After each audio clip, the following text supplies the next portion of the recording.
Thank you very much, Tevodaj. May I ask our speakers to come up over here, and then we will have a chance to engage in a discussion with you. And as they do so, I would also like to ask them, they've had the chance to hear now each other's presentations. And I'm sure you'll agree with me, we've had a number of different experiences shared, different insights shared. So if they also wish to make comments, building on each other's presentations, I think we'd all be very interested to hear that. But let me first take a set of questions or comments from the audience. And I see a hand at the back, and as usual, please tell us your name and your institution, and if you're directing it to anyone specific. My question is general for the entire panel, but first of all, thank you very much for your great presentations. They were both very informative and very inspiring. So my question comes from the perspective as a researcher. I am here at IFPRI. I think I forgot to give my name. It's Jessica Heckert. But so when I think about these presentations from the perspective of a researcher, I'm really overwhelmed at how I would evaluate and how I would create a good evaluation for these types of programs. And so I am wondering if you could offer some insights into both what would be some ideal evaluation designs, what sort of indicators we would need to look for, or if we need some sort of shift in our research paradigm about how we want to think about these programs. Thank you. Thank you, Jessica. And if there's anyone else in the audience, yes, I see a hand up here, and I see a hand up here, so we'll take those two and then come back to the group. My name is Ellen Levinson and Levinson Associates, and I'm looking at this from two perspectives. I worked for government once for 8 years on allocating resources, which was fascinating, in a developing country. And so a lot of the challenges you mentioned come up regularly, but I also work for many NGOs, for many years. And I think the two issues that you brought up that I thought were good, all of you in one way or another pointed to, and I think the last presentation the most, is the idea of the benefits. Who does it go to? In the end of the day, when you really think about it, a government, even if it has the right written policies, doesn't necessarily implement it that way.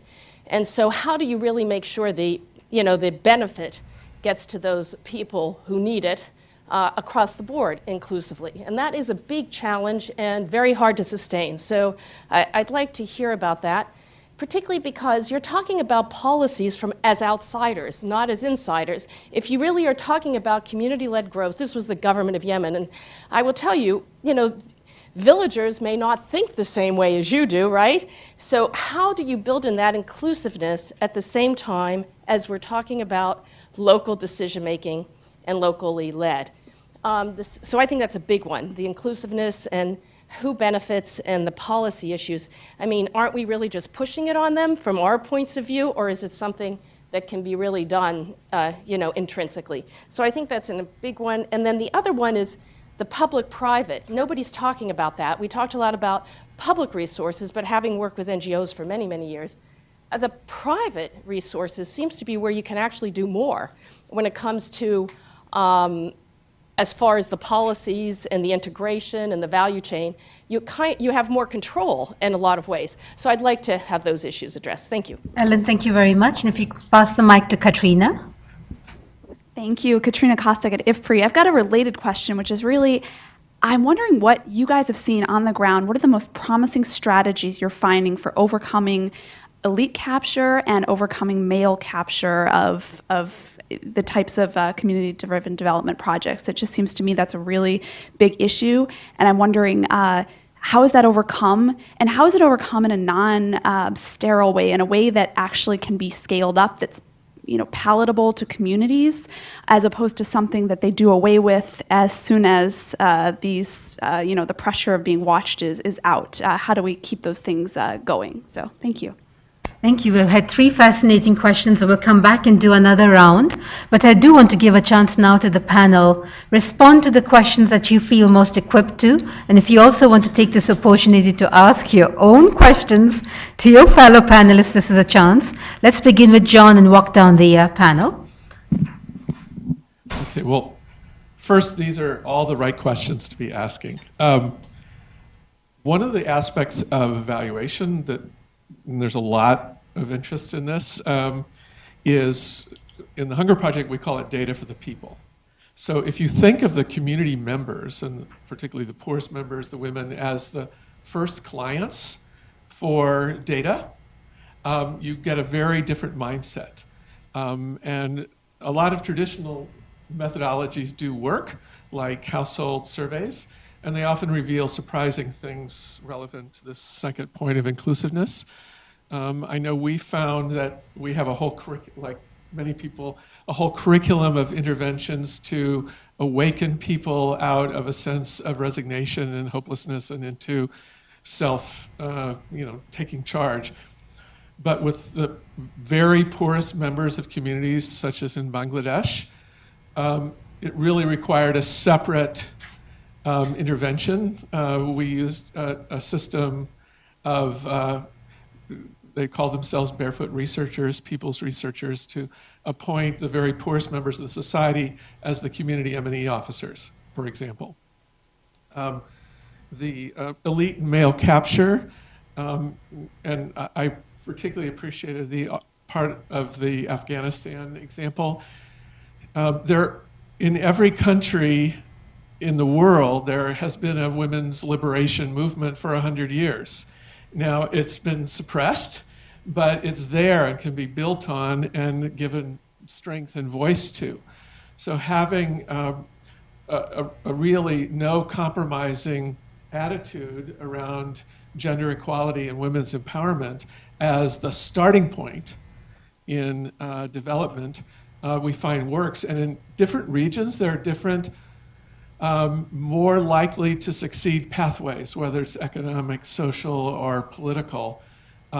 There are pathways, and the women in those societies generally know those pathways.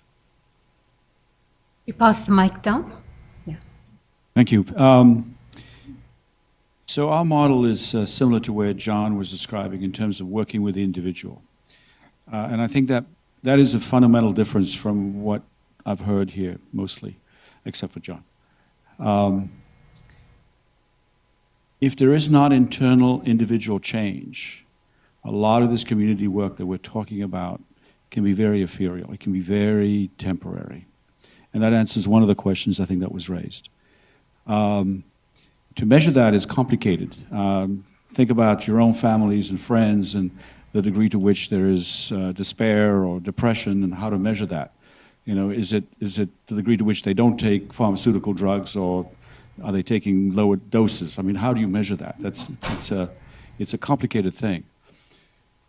But the fundamental, though, is that the change that drives everything else is internal to the individual, and then talking and moving on to the gender issue, it is two individuals, a married couple, and both of them gaining a deeper understanding of each other's needs and what the relationship is all about. We do a very simple exercise. We come across communities all the time where there is very strong male dominance, and men talk about their wives as actually sometimes inferior to the livestock that they own. We pair them up, and we have an exercise. Simple exercise that we do, for example, is we ask the couple to sit in front of the trainer, or usually a community member, and there's a series of questions about the day. Talk about yesterday. And we have a pile of bracelets on the table. Some of you may have done this, I don't know. And we ask the man to say, what did you do when you got up? And for every action or every action he took that day, he gets a bracelet. First the man, then the woman. And by the end of the conversation, which take maybe 15, 20 minutes, the woman has bracelets on both arms, and the man maybe has 2 or 3 bracelets on one arm. That fundamental exercise of understanding what the life is like for his wife is phenomenal. It's astonishing the impact that it has on the relationship for that couple. And so I go back to that principle of looking at the individuals, making sure the change, values-driven, not rights-driven. This is not about the women have the right for independence, which they do, but approaching it that way in very paternalistic or dominant, male-dominant cultures creates anger, conflict, and often later suppression. So I'll stop there. These are great questions. Well, first of all, maybe starting with Tewandaj's kind of analytical framework. I was thinking, as you were talking, that in essence, some of the community-driven governance structures that we're trying to create are, in effect, reducing the distance between the principal and the agent. In fact, they in fact overlap. That is, those who are benefiting are essentially those who are choosing, designing, and running the programs. And that's what you want to do, and that's what you can only do at the community level, because you have to get very granular to have the people who are benefiting the same people who are running the programs. It's kind of like in microfinance, the whole concept of cooperative lending and cooperative savings methodologies, where you have a group of people who are jointly responsible for the success of the program, and their actions are interdependent. And so that you want to kind of create that sort of interdependence. Can work on the overall legal and regulatory and policy framework at the country level, land rights, property rights, inheritance issues, try to get that right, and then try to reflect it at the community level. So, you're trying to help the country move in the right direction, and of course the countries we work on want to move in that direction, and that's why they passed our scorecard in the first place. But doing it at both levels makes a big difference. And the other thing is, you have to, in the way you work with the community to create the structure, you have to give excluded groups a seat at the table. They have to be in the leadership of farmer cooperatives, they have to be in the leadership of savings groups, they have to be in the leadership of these community groups. So I think it's okay for you to externally say, okay, it's your decision-making process, but these people have to have a seat at the table. And that's okay to impose from the outside, because to be honest, that is being imposed from the outside. And the final thing on the public-private, I think that's a really good point. I think these kinds of things are very applicable to engaging the private sector to start providing some of these services. So you need to allow the private sector to compete for this financing. And that's what a lot of these pay-for-outcomes models are helping us do. You establish an outcome, and then you have a competitive process for public sector, private sector to come forward with whatever business model they believe will achieve those outcomes and the evidence underlying that business model. And so for really across the board, certainly for education, for health, but even for infrastructure, the private sector needs to be able to compete for those resources. Yeah, I think I'll tackle some of these a little bit from some slightly different emphases, maybe. One is about picking up on what Nancy said about imposing certain rules and norms and standards.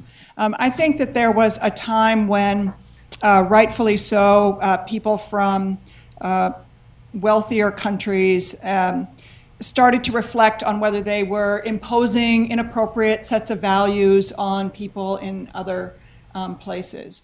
And I guess from my experience and years, I've become much less apologetic about this. I think that as I meet people in all kinds of circumstances, I see that yearning not to be trapped in poverty, not to be stuck in dead-end communities, not to be persecuted and violated at a sort of physical, moral, emotional levels.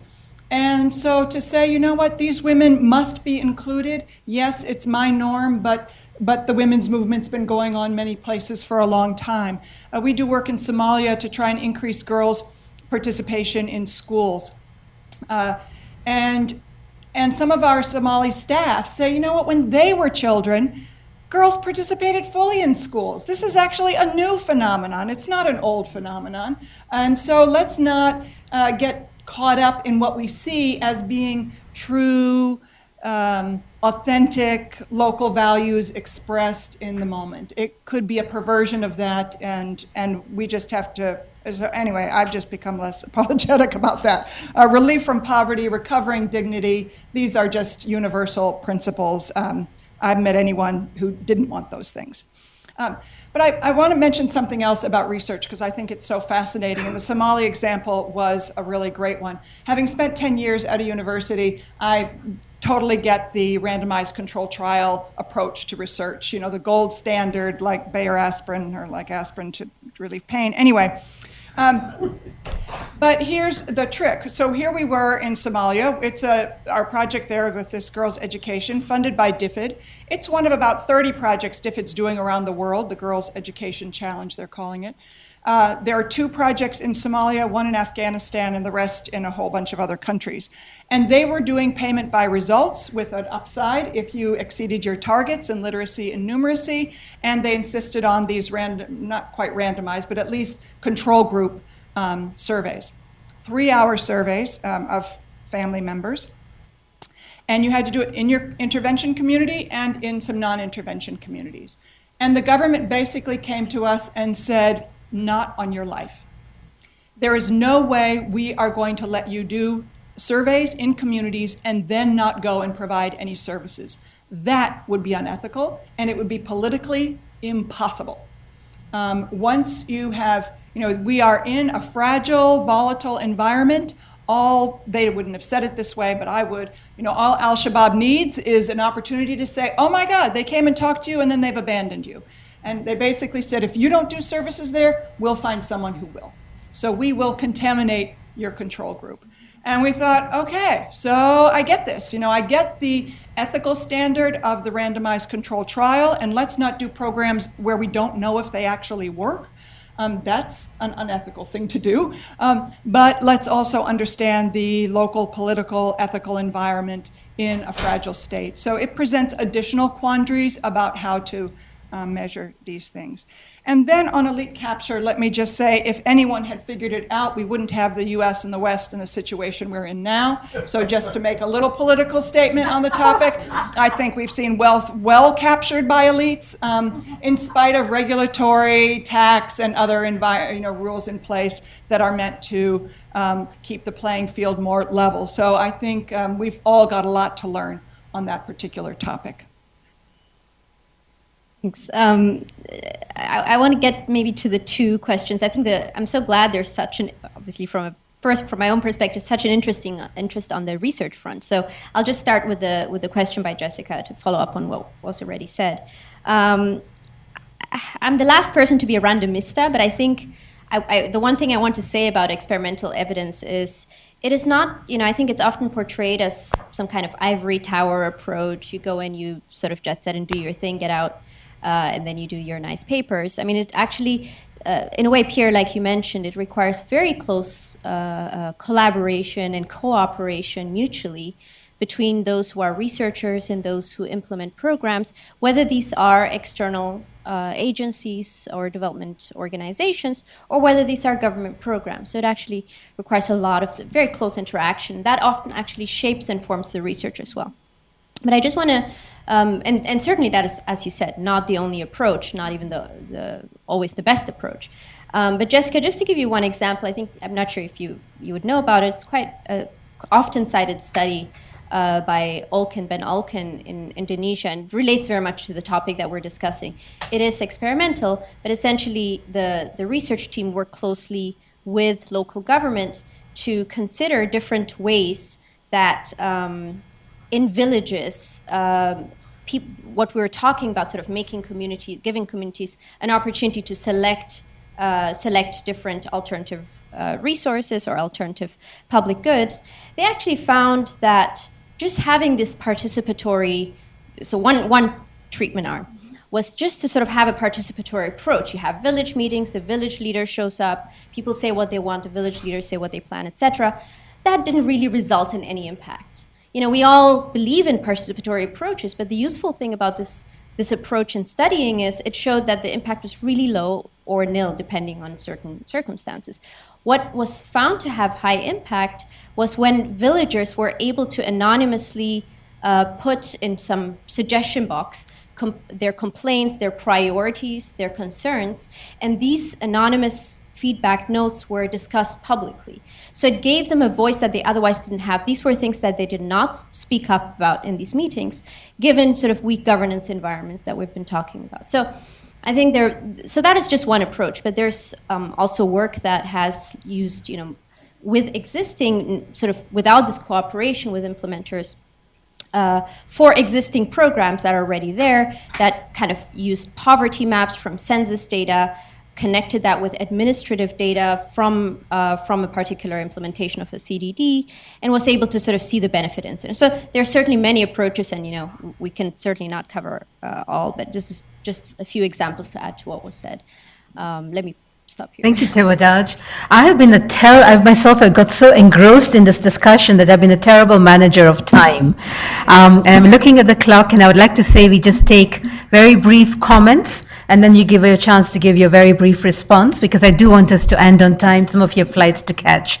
So one hand here, one hand there, one hand there, and one hand at the back. 4 of you. Very brief, please. I will try. Thank you. My name is Martha Herpa, and I'm from Heifer International. My question is, for me, community-led development is past the conventional participatory development, where Toda just talked about it, participating the community to collect data or information, and then you pack off or probably trickle down some benefits. But community-led development is where the community takes the front seat. And how do we do that? MCC, Nancy from MCC, talked about country-led development. In many countries, especially developing countries, country-led doesn't necessarily mean community-led. It's usually government-led. And it really doesn't translate into community-led. So how can we, as a development community, as also policy-forming community, as funder community, how can we make sure that this will be a community-led process? Thank you. Thank you. And right there. Brief, please. Hello, my name is Athena, and I'm from Nuru International, so I'm one of the partner organizations. And so coming at this as someone who's implementing these sorts of things, I'd like to ask more about scalability of community-led development, and particularly how you decide when is a model ready to scale, and what are your best practices and lessons learned in doing that. Thank you. Wonderful. If you just pass the mic along. Yeah. It's right there. Thank you. My name is Georgis Mihaias. I'm a member for UNESCO Task Force Intangible Cultural Heritage since 2000. My question is, do you think what you presented extremely interesting to me with some experience in this field? Do you think it's ready, what you said, your plans, to pack them in a sort of knowledge package? Intangible cultural heritage will include what is called indispensable knowledge for local development. Do you think the stage where you are, we could pack this and disseminate it broadly before engaging in real implementation to create an infrastructure of knowledge together with UNESCO? I can't commit UNESCO, but there is much interest to find something which engage in what you said, our norms. We are beyond that. We have to do something. Could we create such a content and to prepare the development, the projects with such a broad dissemination of individualized package for local areas in the world? I mean, individualized for coastal areas, different from inland area and so on. What I heard, I think is, from what I heard, I think it's possible, but are we ready to disseminate, to create an impact, to better prepare the minds and hearts? Thank you. Thank you. And the last comment. Hi there, Steve Marcus from CARE. Pierre, wonderful to see some of the great work that you're doing. While the two of us never crossed paths, your tenure at CARE has left a valuable impression on our work today. Some of my recent conversations, hearing some of the talk around vulnerable groups and work with women really rings true with CARE. My recent talks with several people at USAID were surrounded around this, or involved this conversation of climate as being the new gender, and discussions around climate change. In light of the Sustainable Development Goals and the agreement in Paris, how are each of your organizations prioritizing climate change? Oh, that is a dynamite question. I am very cognizant of the time, so I will ask you, respond to the one question that you feel most urgently with you, and I'm going to start with Tevodaj and end with John, and if you want to make any final sort of burning Twitter statement, this is the moment to do that also. This is where it comes to my disadvantage that I don't have a Twitter account, yes, believe it or not. In any case, maybe I'll just take on the first question about scalability. I think there are two aspects to scalability. One is, are we just talking about some kind of intervention that took place in 2 districts, or is it something that can be done in a country? That's one aspect. But another aspect is the temporal dimension. So is this something that is done even across the country, a given country, and then it's done over after 2 years, or is it a continuum? Is there a continuum?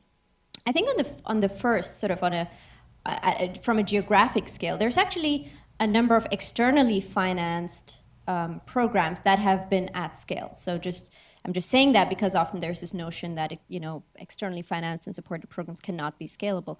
So a CDD that I had evaluated a couple of years ago with other colleagues in IFPRI, in Nigeria, that focused on agriculture, was across Nigeria. It was across the country, and Nigeria is a big country. But I think when we're talking about temporal scale, in a way, that's where it would be difficult to have sort of a donor project or even a international NGO program. I think, and of course I'm the last person to speak authoritatively on that, and of course some of you may comment on that. But I think that's where it is critical to have it somehow institutionalized through the government, whether it's local government, whether it's national government, but some institutionalization at the domestic level is necessary. Thank you. I just would come back to this question about defining community, and particularly prompted by your question about involving climate change adaptation in programming. And then thinking back to John's comment about if it's not within 6 miles of that woman in that picture, then it doesn't exist. So there's the very real question, which we've already discussed, about who's in the community when you're having your community-led development conversations. And then whose knowledge is in that conversation. If it is only the woman in that picture and her peers, then their knowledge of climate change issues might be woefully short, at least from depending on their particular circumstances. It might be quite acute. But I think this is that sort of dance about what do you bring in from the outside, what additional knowledge do you bring, how do you help community members weigh up that additional knowledge or insight with what they're experiencing already. And these are very thorny kinds of questions, but I think they are the questions that we all have to have the challenge of addressing. Just a word about scalability and this issue of are we at the stage where we can disseminate, and then one word about climate change. So in the Philippines and Indonesian examples that I gave, we explicitly and deliberately took a program that the government wanted to scale. The government had already developed these programs with the communities. There is this donor impulse to go into a country and create their own new, fresh, innovative program. And I think we really, that has to be resisted in some case when there is clear evidence that there is something on the ground that's working. So our role was to scale those 2 programs. So we're talking about thousands of villages. So, and also to kind of codify it so that we can then leave behind something that the government can then continue to scale. Now, the source of finance for those programs is a fiscal source of finance. So that's an ongoing fiscal flow that's going to continue. There are a lot of developing country governments that want to deliver services better in local communities, but have no idea how to do it from the capital. Both how to decide what to spend the money on and then actually how to do it. So these are very sustainable and scalable because that's exactly the motivation of the center, and it's certainly the motivation at the community level. So, and particularly if you can do it in a way that crowds in the private sector, either their business models or some financing. So I think we need to get away from the notion that community-based development is not scalable. That, in fact, it's probably the only way to do large-scale development if you can get something going at the community level.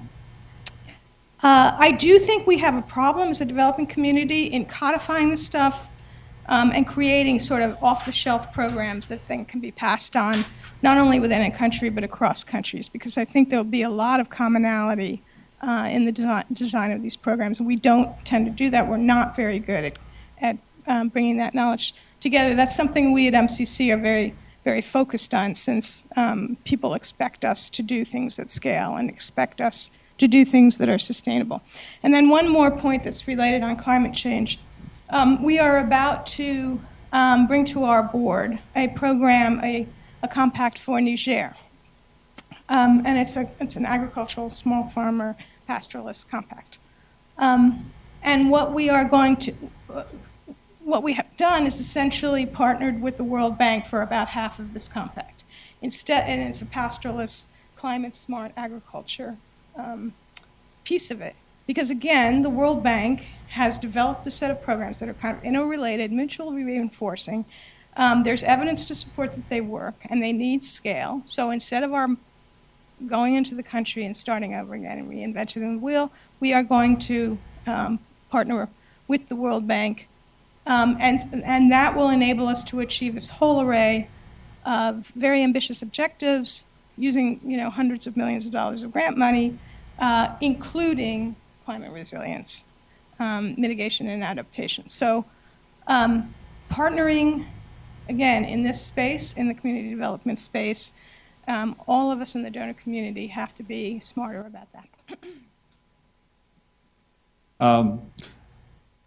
Everybody wants to talk about the scale issue, but they've done it very eloquently. But let me talk about climate change or smart agriculture. For half of this is something we've been doing for 7 decades. And the agroecological cycle and the magic of photosynthesis, which you need to explain to me physically, but the magic of photosynthesis and then the magic of ruminant digestion is an astonishing, powerful force to improve soil and lead to substantial sequestration of carbon, water retention. There's a whole bunch of values that are in our sweet spot. So if indeed climate change is the new agenda, we're in it. And we plan to take full advantage of that. And it also, and good quality soil has a substantial impact on the quality and the nutrition of the product that's generated, that's grown out of the soil, which then has a nutritional impact. So we have this whole model on, this agroecological model on how to actually take advantage of the new interest in climate smart agriculture, all based on photosynthesis and the interesting digestive system of ruminants.